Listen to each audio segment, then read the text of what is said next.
اور ایران کو یہ بات قابل قبول نہیں ہے کہ اس میں لبنان کو شامل نہ کیا جائے. اس کی انڈرسٹینڈنگ یہ ہے کہ اس میں لبنان شامل تھا. اس لحاظ سے ہم نے دیکھا کہ مذاکرات پر بھی قالیباف صاحب نے جو ٹویٹ کی اس میں شک اور شبے کا اظہار کیا. اسی طرح پاکستان کے سفیر نے جو مذاکرات کے بارے میں ٹویٹ کی تھی اس کو انہوں نے ڈیلیٹ کر دیا.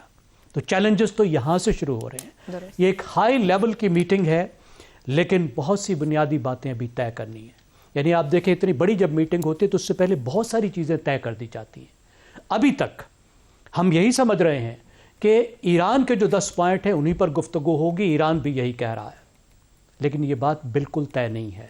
یہ سب سے پہلے بیٹھ کر یہ طے کرنا ہوگا کہ وہ کیا فارمیٹ ہوگا جس کے تحت یہ مذاکرات آگے چلیں گے. پھر بڑے بڑے مسئلے موجود ہیں. دیکھیے ہرمز اس وقت سینٹر آف گریوٹی بن گیا ہے. ہرمز پر ایران کنٹرول چھوڑنے کو تیار نہیں ہے. وہ سمجھتا ہے کہ اس کی سب سے بڑی لیوریج بھی ہے, سب سے بڑا ڈیٹرنس بھی ہے جو اس کو آگے بچائے گا. یہ وہ چیز ہے جس کے ذریعے سے جو کچھ ایکسپرٹس کہہ رہے ہیں کہ ایران اب دنیا کی چوتھی بڑی طاقت کے طور پہ ابھر سکتا ہے خلیج پر اپنے کنٹرول کی وجہ سے. تو اس کو پوری ٹیمپٹیشن اس بات کی موجود ہے اور اس کی گفتگو میں یہ بات موجود ہے کہ وہ اس کنٹرول کو نہیں چھوڑے گا. کیا یہ بات امریکہ کو, یورپ کو قابل قبول ہوگی؟ میرے خیال میں یہاں پہ بہت بڑی مشکل ہوگی. پھر ایران کی جو باقی شرائط ہیں وہ بھی ہضم کرنی اتنی آسان نہیں ہے اور ایران آسانی سے پیچھے ہٹے گا بھی نہیں ان سے. تو اب یہاں پہ انٹر ہوتا ہے پاکستان, جو سب سے اہم بات ہے کہ جس کے لیے چیلنج ہے کہ جس نے زیرو سم گیم کو, جس میں امریکہ اپنی باتوں پہ اڑا ہوا ہے, ایران اپنی جگہ پہ اڑا ہوا ہے اور بیچ میں اسرائیل اپنا لچ تل رہا ہے, وہاں پہ زیرو سم گیم کو ایک نیگوشیٹڈ بارگین میں لے کر جانا ہے. ایسی جگہ پہ لے کر جانا ہے جہاں پہ کوئی یہ نہ سمجھے کہ مجھے شکست ہوئی ہے, مجھے فیز 7 کا موقع نہیں ملا, جہاں پہ دونوں سائیڈ وکٹری ڈکلیئر کر کے واپس جائیں. اگرچہ جو اس کے بعد صورتحال بنے گی وہ ایک نئی صورتحال ہوگی اور وہ صورتحال آپ کو بتائے گی. میں بالکل اگلے حصے میں یہ جو آپ نے پاکستان کی پوزیشن کی بات, جی مکمل کیجئے زیادہ صاحب. جی میں اس کو سم اپ کر دیتا ہوں. دیکھیے اس وقت اہم بات یہ ہے کہ سب کو معلوم ہے کہ فوجی حل بہت بہت بہت مہنگا ہے سب کے لیے, بے شک ایران کے لیے بھی, امریکہ کے لیے بھی, خطے کے لیے بھی, پوری دنیا کے لیے. اتنی بڑی قیمت کے مقابل یہ ایک پلیٹ فارم ہے جو پاکستان جیسے ملک نے رکھا ہے کہ کچھ اور سولوشن نکال لیا جائے. تو ہمیں امید رکھنی چاہیے کہ سینٹی ول پریویل اور کم از کم یہاں سے وہ مذاکرات کا راستہ نکل آئے گا. 3 دن میں آخری حل نہیں نکلے گا لیکن کوئی انٹرم وقتی طور کا ایک ایسا معاہدہ ہو جائے گا جس کے نتیجے میں یہ مذاکرات آگے چلیں گے اور فائنل حل کی طرف جائیں گے. درست ہو گیا. شہزاد چودھری صاحب, اسلام آباد میں ایک ہائی لیول میٹنگ ہونے جا رہی ہے. 10 نکات, 15 نکات, مطالبات, مقاصد سب کو سامنے رکھتے ہوئے آپ کے خیال میں 10 اپریل کو کیا پیمانہ ہوگا یا کس پیمانے کو بریک تھرو کہا جا سکتا ہے کہ ایک انٹری پوائنٹ مل جائے, چاہے پھر چند ہفتوں میں, چند دنوں میں یا مہینوں میں ایک پائیدار امن ملے؟ دیکھیے پہلے تو یہ دیکھ لیتے ہیں کہ وہ کون سی ایسی چیز ہے جو کہ ان مذاکرات کو باوجود اسلام آباد میں اکٹھے ہونے کے باوجود یہ کوئی ایسا رکھنا ڈال دے کہ یہ مذاکرات کا ہی عمل تعطل میں چلا جائے, خدا نخواستہ. اچھا وہ کیا چیز ہوگی؟ وہ یہ ہوگی کہ ایران کہے کہ جب تک آپ اسرائیل کو نہیں روکتے لبنان پہ حملہ کرنے سے اس وقت تک ہم تو بات بھی نہیں کریں گے. اور امریکہ کا کتنا اثر و رسوخ ہے اسرائیل پہ یہ ہم کہتے تو ہیں کہ بہت ہے, اور لیکن یہ بھی کہتے ہیں کہ اصل میں اسرائیل کا اثر و رسوخ ہے امریکہ پہ. تو میں نہیں جانتا کہ امریکہ کس حد تک اسرائیل کو روک سکتا ہے. اسرائیل نے جب لبنان کے خلاف پہلے بھی جو حملے کیے ہیں, حزب اللہ کے خلاف حملے کیے ہیں, غزہ پہ حملے کیے ہیں, تو وہ امریکہ کو تو کوئی پہنچا نہیں کہ ان کو روکو اس چیز کے لیے. تو آج اگر یہ اس بات پہ اڑ جائیں کہ جب تک وہ نہیں رکے گا ہم بات نہیں کریں گے, تو بات ادھر ہی ٹھپ ہو جائے گی, شاید بات آگے چلے بھی نہ. اس کا مطلب کیا ہوا؟ اس کا مطلب ہے کہ لبنان کو اور اسرائیل کو تھوڑی دیر کے لیے باہر رکھنا پڑے گا کمرے سے. جب تک آپ ان دونوں کو باہر نہیں رکھیں گے, آپ یہ امریکہ اور ایران, یہ معاملات امریکہ اور ایران کے بیچ میں ہیں, اسرائیل اور ایران کے بیچ میں نہیں ہے. یہ ڈفرینشیشن کرنی پڑے گی ضروری. ہاں ہم بعد میں جا کے کہہ سکتے ہیں کہ امریکہ اپنا اثر رسوخ استعمال کرے, یورپ اپنا اثر رسوخ استعمال کرے اسرائیل پہ اور ان کو روکے ان چیزوں سے. تو لیکن اس کو پہلے ایک طرف کر کے اب آ جائیے امریکہ اور ایران کے بیچ میں کیا معاملات ہو سکتے. آپ نے سوال پوچھا ہے کہ کیا لچک ہی اس کی کنجی ہوگی. بالکل بے شک نیت اور لچک یہ دو چیزیں, اس کے بغیر تو کوئی مذاکرات مکمل یا کامیاب نہیں ہو پائیں گے. اگر آپ آئے ہی اس نیت کے ساتھ آئیں کہ مذاکرات کیے جائیں تو پھر نیت اچھی ہے اور لچک ہوگی تو مذاکرات کو ہم کامیابی کی طرف یعنی یہ دونوں فریق لے کے جا سکتے ہیں. اب سب سے بڑا مسئلہ کیا ہے, امریکہ کیا کیا انٹرسٹ ہے صرف ایران کے ساتھ, ورنہ یہ کوئی جوڑ کے ملک تو نہیں ہے. امریکہ اور ایران کا آپس کا جوڑ تو نہیں ہے. کیا ہی کون سی ایسی پریشانی ہے امریکہ کو کہ وہ ایران کے ساتھ الجھ پڑا. نیوکلیئر جوہری طاقت بننے کا خطرہ. تو اگر ایران یہ کسی طریقے سے اور اپنے ایک جس طریقے سے یہ بات چیت کو لے کے آگے چلیں گے, اس کے بعد لے اور دے کی بنیاد کے اوپر وہ کہیں گے اگر ہم ٹھیک ہے ہم NPT میں کا ممبر ہیں, ہم 20% تک اس کو انرچ کریں گے, اس سے آگے نہیں جائیں گے, جو ہے اس کو اس طریقے سے ہم استعمال کریں گے یا جو بھی طریقہ اس میں اختیار کیا جائے گا. یعنی یہ اشور ہو جائے کہ جوہری طاقت ایران جوہری طاقت والا رستہ نہیں اپنائے گا, تو میرا خیال ہے امریکہ کا کم از کم بڑی حد تک اپنا جو مقصد ہے پورا ہو جائے گا. کیا اس کا مطلب ہے کہ ایران کبھی بھی جوہری طاقت نہیں بن پائے گا؟ شاید آگے چل کے بن پائے. نارتھ کوریا بھی بنا, پاکستان بھی بنا, انڈیا نے بھی یہ کام کیا, تو اس کے اگر ایسا ہو سکتا ہے, لیکن میرا خیال ہے کہ امریکہ بہت شائق رہے گا اس چیز سے کہ ایران یہ رستہ اپنائے, اور اس سے یہ بھی غیر ممکن نہیں ہے کہ وہ اس وقت کسی بھی صورت میں جب وہ ایسا خطرہ پیدا ہو تو وہ دوبارہ اس قسم کا حملہ نہ کرے. تو اس لیے دونوں اطراف کو اس سچویشن میں جہاں پر وہ چاہتے ہیں کہ ہم پہ آئندہ کبھی حملہ نہ ہو, یہ اپنے جو بھی معاہدہ ہوگا اس کو سٹک کرنا پڑے گا جوہری طاقت کے اور جوہری معاملات کے سلسلے میں. اس کے بعد کیا ہو سکتا ہے, وہ کہیں آپ بالکل پکے ہوں اس پہ جوہری رستے پہ نہ چلیں, سینکشن بھی معاف, آپ کے اوپر فری کیپٹل کا جو آپ کے پاس ایکسیس ہے یہ بھی آ جائے گی, آپ ایک نارمل ملک بن جائیں گے, آپ اپنے ٹریڈ بھی کریں, سب کچھ کریں. ایک تو یہ چیز ہوگی. دوسرا یہ سوال ایران کا کہ جی آپ یہ خطہ چھوڑ دیں اور ہمارے زیر اثر کر دیں, یہ بہت دور کی بات ہے, بہت دور کی, جیسے کہتے ہیں کوڑی مانگ کے لائے ہیں یہ لوگ. یہ ممکن نہیں ہے بھائی, یہ آپ کی خارجہ پالیسی, آپ کا تسلط, آپ کا اثر اگر تو ایسے بنتا ہے کہ آپ اتنے بڑے بن جائیں. میرا نہیں خیال کہ ابھی ایران اتنا بڑا ہے. ایران چوتھی طاقت بھی میری نظر میں نہیں بن پا رہا. چوتھی طاقت کیا, ابھی تو بہت لمبا سفر ہے. ابھی تو خلیجی ممالک ہی اس کے خلاف کھڑے ہو گئے ہیں. کل کا حملہ جو تھا وہ کہنے کے مطابق, اب پتہ نہیں سچ ہے یا نہیں, لیکن UAE سے ہوا اس کے اوپر. تو جہاں پر اس قسم کے جو احساسات ہیں وہاں پر کس طریقے سے آپ کہہ سکتے ہیں کہ یہ خطہ چھوڑ جائیے اور میرے زیر اثر چھوڑے. فائنل پوائنٹ ہرمز کا. دیکھیے ہرمز کس کا پانی ہے؟ سویز تو جن کا پانی ہے ان کا ہے نا, یعنی سویز کا تو پانی بنتا ہے. پناما تو پناما والوں کا پناما کینال بنتا ہے. اس میں انہوں نے کون سا پیسہ ڈالا جس کے بعد یہ ہرمز بنا؟ ان کا تو نہیں ہے. یہ انٹرنیشنل اللہ تعالیٰ کا دیا ہوا وہ پانی ہے جو ساری دنیا استعمال کرتی ہے. تو آپ کے زیر تسلط نہیں رہ سکتا. بہرحال اس کو ایک طریقے کے ساتھ تمام لوگوں کو ساتھ ملا کے, ایران کو ساتھ ملا کے, اور اس میں ریپریشن کا معاملہ بھی ہو سکتا ہے کہ ہاں تھوڑا بہت آپ لے لیں, کچھ کریں, عمان کو بھی دیں وغیرہ وغیرہ. یہی ریپریشن خلیج بھی مانگ رہے ہیں کہ ایران نے ہمارے حملے کر کے ہم پہ ایسا نقصان کیا کہ ہمیں اس کا معاوضہ چاہیے. تو کہاں تک معاوضے کے کون کون کس کے پورے کرے گا؟ تو مجھے لگتا ہے کہ یہ معاملہ کہیں بیٹھ کے طے کرنا پڑے گا. ہرمز کے اوپر البتہ منیمم کیا ہو سکتا ہے, اگر کچھ بھی اور آگے کے رستے اللہ کرے بنے, اگر کچھ بھی نہ ہوا تو جنگ بندی کے اندر طول ہوگا. مجھے یقین ہے کہ ہوگا اگر ان چیزوں کے اوپر تھوڑا بہت معاملہ بہتر چل سکتا ہے. اور دوسری بات جو ہرمز آئی کسی نہ کسی شکل میں ایران اس کو چلتا رہنے دے گا, کیونکہ یہی دو بنیادی چیزیں ہیں جس کی بنیاد پہ ہم کہتے ہیں کہ مسئلہ حل کی طرف چلا. ٹھیک ہو گیا. رضا رومی صاحب, دونوں جانب سے نکات شرائط موجود ہیں. آپ کے خیال میں کون سے نکات ایسے ہیں جو کہ سٹکنگ پوائنٹ ہو جائیں گے جس پر کسی کو بھی کوئی ایک دوسرے کو لیوریج دینے کو تیار نہیں ہوگا, زور زیادہ لگانا پڑ سکتا ہے کہ اس کو کسی طریقے سے ریزالو کیا جائے, اور کون سے نکات ایسے ہیں جو کہ دونوں جانب سے جلد ریزولوشن کی طرف یا کسی سولوشن کی طرف لے جا سکتے ہیں؟ دیکھیے عائشہ, یہی سب سے مشکل جو مرحلہ آئے گا ان مذاکرات میں, اور یقیناً دونوں سائیڈز آپ کو پتہ ہے ان کی اپنے اپنے ویوز ہیں اس اوپر. خصوصاً یہ جو معاملہ ہے اسٹریٹ آف ہارمز کا, آپ دیکھیے اس میں آبنائے ہارمز تو آلریڈی ایک طرح سے انڈائریکٹلی ایران کا اس کے اوپر جو کنٹرول ہے اس کو تسلیم کر لیا گیا ہے, لیکن گوئنگ فارورڈ اس کے اوپر اگر مزید ایران جو ہے وہ شرائط لگائے گا. مثلا ابھی ایران کی پارلیمان نے وہ اس کے اوپر کچھ $2 ملین فی شپ کا ایک جو ہے وہ ٹول بھی لاگو کیا ہے.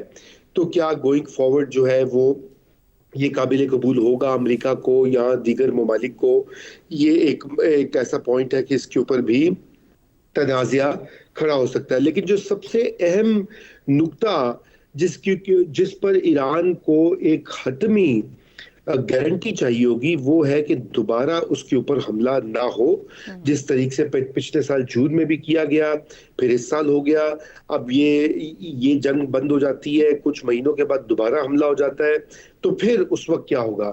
میرے خیال سے وہ جو گارنٹی والا معاملہ ہے وہ ایبسولوٹ گارنٹی چاہیے ہوگی ایران کو، اور وہ پھر امریکہ ہی دے سکتا ہے۔ لیکن پھر اس میں اسرائیل کا کیا کیا جائے، وہ جو بات ہو رہی ہے۔ پھر لبنان کا جو مسئلہ ہے ابھی یہ بھی سامنے ابھر کر آ گیا، جے ڈی وینس نے بھی کہہ دیا ہے لبنان کے بارے میں، لیکن جے ڈی وینس نے یہ بھی اشارہ دیا، کل وہ گفتگو کر رہے تھے، کسی جہاز میں چڑھ رہے تھے کہ اتر رہے تھے، تو انہوں نے کہا کہ ان کی یہ بات ہوئی اور اسرائیل جو ہے وہ اس کو بھی یہ کہا گیا کہ اپنے آپ کو تھوڑا سا ریسٹرین کرو، کنٹرول کرو، کیونکہ کل تو وہاں پہ بہت مارا ماری ہوئی اور آج بھی اطلاعات یہی آ رہی ہیں، تو یہ والا مسئلہ جو ہے یہ بھی آگے جو ہے یہ بڑھے گا۔ دیکھیے امریکہ کی تو جو ڈیمانڈز ہیں، میکسیملسٹ ڈیمانڈز ہیں اس وقت، وہ چاہتا ہے کہ ایران کے جتنے حلیف پراکسیز ہیں ان کا خاتمہ کیا جائے، ایران کا میسائل پروگرام خصوصاً لانگ رینج میسائلز جو ہے اس کو بند کیا جائے، ایران کا نیوکلیئر پروگرام جو ہے وہ مکمل طور پہ ختم ہو۔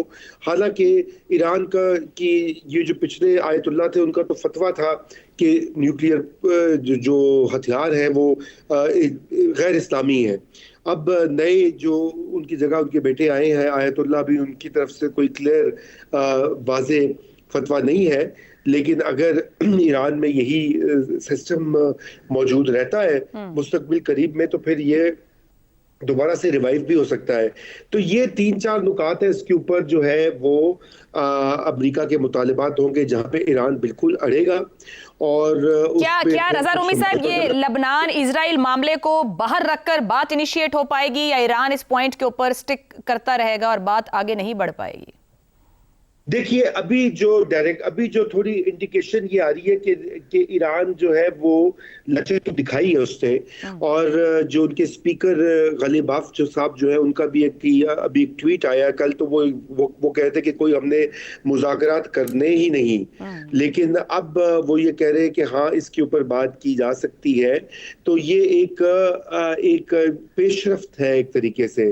تو وہ بس انہوں نے کہا کہ ایکسٹنگوش دا فائر امیڈیٹلی، فوری طور پہ آگ کو بجھایا جائے، تو گویا کہ وہ بھی تقاضا اور مطالبہ کر ہی رہے۔ لیکن دیکھیے عائشہ، اب وہ آپ علیحدہ کر نہیں سکتے اسرائیل کو، ساری جڑ اور آگ تو لگائی ہوئی اسرائیل کی ہے۔ یہ تو شاید امریکہ بھی اس حد تک آگے نہ گیا ہوتا اگر اسرائیل نے اس کو اتنا کیا امریکہ میں یہ ریئلائزیشن ہو رہی ہو کہ جو کچھ امریکہ نے لوز کیا اس جنگ کے دوران، یہ صرف اسرائیل کی وجہ سے ہو رہا ہے؟ جی بالکل، امریکہ میں یہ ریئلائزیشن آ رہی ہے، آہستہ آہستہ پبلک اوپینین میں بھی آ رہی ہے، اور یقیناً یہ بھی اس کے اوپر بھی اب لوگ جو ہے بہت زیادہ اسپیکولیٹ کر رہے ہیں کہ کیا واقعی ہی اسرائیل کے حوالے سے امریکی پالیسی بدلے گی۔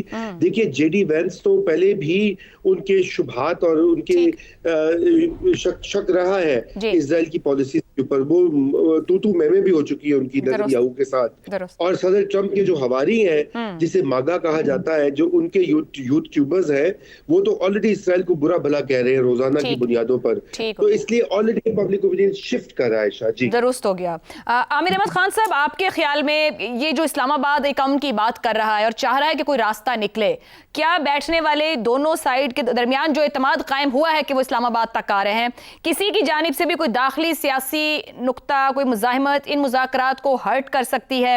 کیا دونوں تھوڑے تحمل سے ایک قدم پیچھے بیٹھ کر کسی ریزولوشن کی طرف جا پائیں گے؟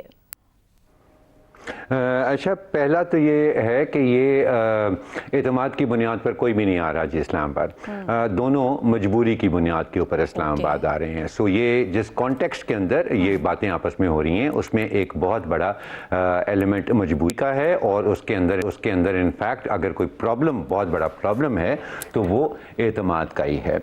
دوسرا، یہ جو 10 نکات اور 15 نکات کی آپ نے بات کی اس پروگرام کے اندر کہ کہاں وہ کتنے قریب آ سکتے ہیں ایک دوسرے کو، دیکھیں اس طرح کے نکات جو ہیں نا وہ شطرنج کے موروں کی طرح ہوتے ہیں, وہ صرف چالیں چلنے کے لیے استعمال کیے جاتے ہیں. اس طرح کے مذاکرات کے اندر ان میں سے بہت سارے مورے ایسے بھی ہوتے ہیں جو کہ بساط سے باہر بھی گر سکتے ہیں اس کھیل کے دوران. اس سے زیادہ ان کی حیثیت نہیں ہوتی. میری نظر کے اندر جو دو نکات سب سے زیادہ اہم ہیں ان مذاکرات میں اور جن کا سب سے بڑا اثر ہوگا ان مذاکرات کے اوپر, وہ نہ تو ایران کے 10 نکات میں شامل ہیں اور نہ امریکہ کے 15 نکات میں شامل ہیں. ان میں پہلا جو ہے نا جی وہ اسرائیل ہے, جس کو سمجھ آ گئی ہے کہ دنیا اس کا کچھ نہیں کر سکتی, اس کو نہیں روکا جا سکتا. اگر ایسا نہ ہوتا تو وہ جیسے ہی سیز فائر کا اعلان ہوا ہے وہ 24 گھنٹوں کے اندر 250 بندہ لبنان کے اندر نہ مارتا.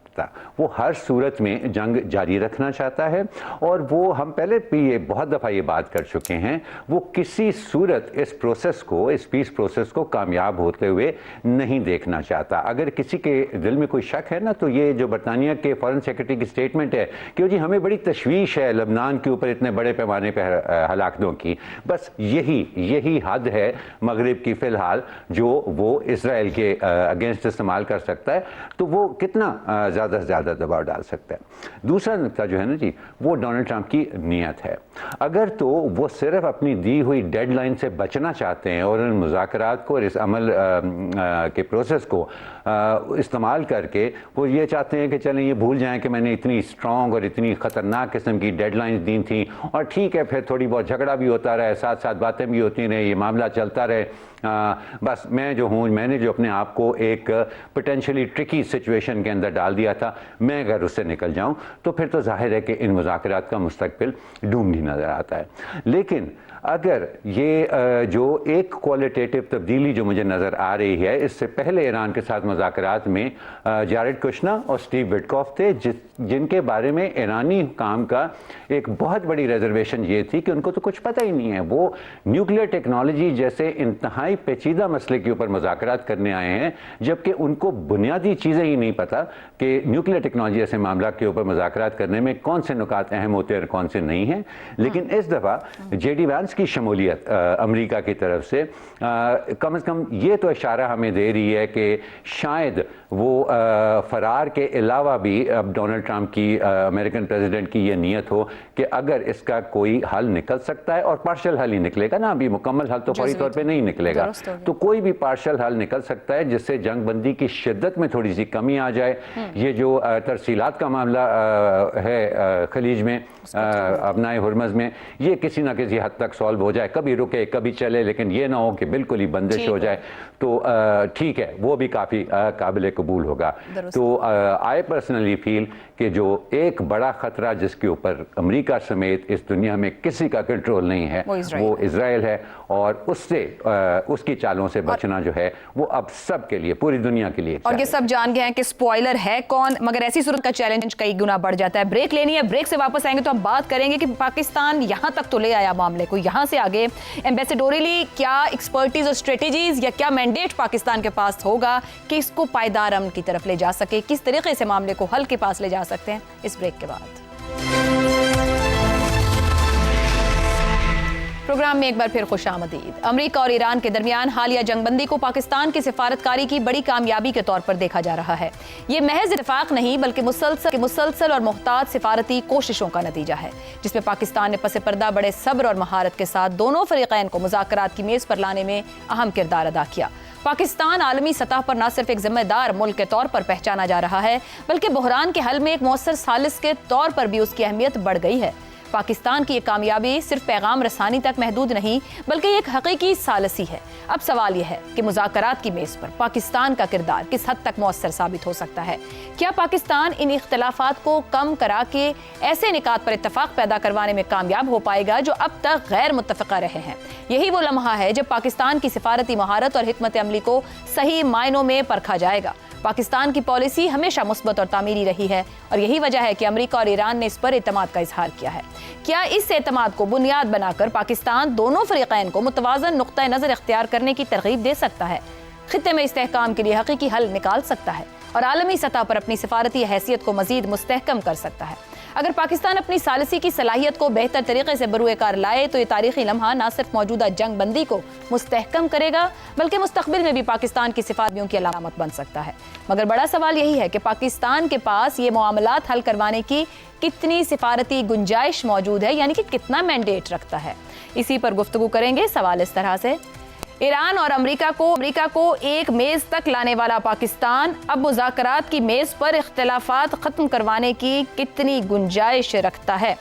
شہزاد چودھری صاحب، مذاکرات صبر مانگتے ہیں، سنجیدگی مانگتے ہیں اور خاموشی بھی مانگتے ہیں، یہ تو ہم نے دیکھا ہے.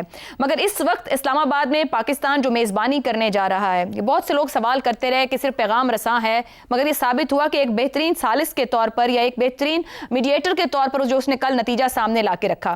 سفارتی اختیار اور سفارتی حدود کیا ہوں گی اس میزبانی کے دوران پاکستان کی؟ دیکھیے، میرا خیال ہے کہ پاکستان اپنے آپ کو بڑھ چڑھ کے فیسیلیٹیٹر بتا رہا ہے. میرا خیال ہے کہ چاہے بتائی کہتا رہے لیکن پس پردہ اس کا کام ایک ثالث کا ضرور ہونا چاہیے اور ہے، یقیناً ہے. اچھا، اب دیکھیے یہ جو سفر ہے یہ جنگ بندی سے پائیدار امن، اور پائیدار امن کے بعد اگر یہ ہم اس لیول تک پہنچ جاتے ہیں پائیدار امن تک، تو پھر آگے ایک ایسا رول بیسڈ آرڈر ہے جو شاید پہلے رول بیسڈ آرڈر سے فرق ہوگا. یہ ہے سفر جو کہ طے کیا جا سکتا ہے. اب اس سفر کے اندر کیا صرف پاکستان یہ لے کے چل سکتا ہے؟ نہیں، ایسا ممکن نہیں ہے. لیکن پاکستان ایک چیز ضرور کر سکتا ہے، وہ یہ کر سکتا ہے کہ جنگ بندی مستحکم ہو اور ہرمز کسی نہ کسی طریقے سے کھلا رہے کسی شکل کے اندر، چاہے وہ ایران کا ہی کنٹرول ہو کسی طریقے سے، جو بھی طریقے، لیکن وہاں پہ آمد و رفت کے اندر کوئی رخنا نہ ڈالا جائے اس کے اندر. اب اگر یہ دو چیزیں، اور یہ منیمم، وہ ایسی دو منیمم چیزیں جو پاکستان کو اپنا ٹارگٹ بنا کے رکھنا چاہیے، اور ان کے اندر جو بھی مشکلات آتی ہیں ان دو چیزوں میں، جنگ بندی کے مستحکم ہونے میں اور ہرمز کے کھلے ہونے میں، اس کے اندر جس طریقے سے بھی آلٹرنیٹ پوائنٹس آف ویو جہاں پہ بھی پھنسے یہ لوگ، ان کے لیے کوئی نہ کوئی ایک آلٹرنیٹ رستہ بنا کے، اس میں بڑے بڑے لوگ بھی شامل ہیں، چائنا ہے، باقی دنیا کے لوگ ہیں، وہ سب اپنی ان کی رائے سے ایک ایکٹیو کانٹیکٹ رہنا چاہیے ان لوگوں سے، سعودی عرب کے ساتھ، چائنا کے ساتھ، ٹرکی کے ساتھ، ان لوگوں کے ساتھ، تاکہ اگر ان کی طرف سے بھی انپٹس آتی ہیں کہ ان کو کیسے قائم رکھنا ہے ان دونوں چیزوں کو، تو میرا خیال ہے پاکستان کی بہت بڑی کامیابی ہوگی وہ، اور اس کے بعد پھر باقیوں کو ملا کے تو باقی جو دو حصے ہیں سفر کے ان کو کیا جا سکتا ہے. درست ہو گیا. رضا رومی صاحب، پاکستان اس ثالثی کا ابھی تک بیلنسڈ اپروچ کو اپریشیٹ کیا گیا پاکستان کی، تو کس حد تک دونوں فریقین کو اپنے اپنے موقف میں لچک پیدا کرنے پر مجبور کر سکتا ہے؟ دیکھیے، مجبور تو وہ کسی کو نہیں کر سکتا، نہ تو ایران مجبور ہوگا نہ امریکہ مجبور ہوگا، کیونکہ ایسی لیوریج نہیں ہے پاکستان کے. دیکھیے، ایران کے ساتھ تو ایک بھائی چارہ ہے، ایک بارڈر ہے، جغرافیہ ہے، تاریخ ہے، اور ایک جسے کہنا چاہیے میوچول ڈیپینڈنس ہے. اگر ایران بحیثیت ایک مملکت اور بحیثیت ایک ریاست سروائیو کرتا ہے تو وہ پاکستان کے لیے سود مند ہے، کیونکہ اگر وہاں پہ خانہ جنگی ہوتی ہے، ایران کے حصے بکھرے ہوتے ہیں، اور وہاں پہ بھی ایک موومنٹ ہے وہاں کے بلوچستان میں، اور یہاں پر بھی علیحدگی پسند ہے، تو پھر پاکستان کے تو بہت بڑا خطرہ. خود پاکستان کے اندر جو آبادی ہے جو ایران کی سے اپنے آپ کو بہت کلوز سمجھتی ہے، وہ بھی ایک فالٹ لائن ہے پاکستان کے اندر، سیکٹیرین فالٹ لائن. تو اس لیے پاکستان کے پاس تو خود پاکستان بہت نازک سچویشن میں. عائشہ، یہ سب کچھ جو پاکستان کر رہا ہے، یقین جانیے جب مجھ سے بھی پوچھا جاتا ہے تو میں کہتا ہوں سب سے اہم تو بات یہ ہے کہ پاکستان دنیا کے لیے، امن عالم کے لیے تو کر رہا ہے، ایران کے لیے تو کر رہا ہے، امہ کے لیے کر رہا ہے، لیکن اپنے لیے بھی کر رہا ہے، کیونکہ ہمارا تو بہت زیادہ سٹیکس ہے، یہ بہت ہائی سٹیکس معاملہ ہے پاکستان کے لیے ہر طرح سے. تو امریکہ کے ساتھ بھی پاکستان کی ایک اچھی انڈرسٹینڈنگ ہے. شعبۂ قسمت یہ ہے کہ ابھی کہا جا رہا ہے کہ صدر نکسن جو تھے امریکہ کے، ان کے بعد اگر کسی صدر کے ساتھ پاکستان کے اتنے اچھے تعلقات ہوئے ہیں تو وہ ڈونلڈ ٹرمپ ہے، اور وہ بھی اس میں فیلڈ مارشل عاصم منیر کی جو بھی ان کی پرفارمنس لاسٹ ایئر ٹرمپ نے دیکھی، اور ٹرمپ کو ذرا اسٹرانگ قسم کے لیڈرز بھی پسند آتے ہیں، آپ نے دیکھا ہے ان کا ایک مزاج ہے، وہ کہہ بھی چکے ہیں کہ بہادر لوگوں کو پسند کرتے ہیں. ہاں جی بالکل، تو وہ اپنے فیوریٹ فیلڈ مارشل کا تذکرہ کرتے ہیں، آج تو ہیڈ لائنز بھی لگی ہوئی ہیں مغربی میڈیا میں. تو اس لیے وہ پاکستان اپنی انڈرسٹینڈنگ ضرور یوز کرے گا. ہاں، جہاں پہ پاکستان مجبور کروا سکتا ہے وہ چین ہے، کیونکہ ایک ایسا ملک اور ایک ایسی پاور ہے اس وقت جو کہ امریکہ کے بعد ایک وہی چین ہے جو ایران کو بھی تھوڑا پش کر سکتا ہے اور امریکہ کو بھی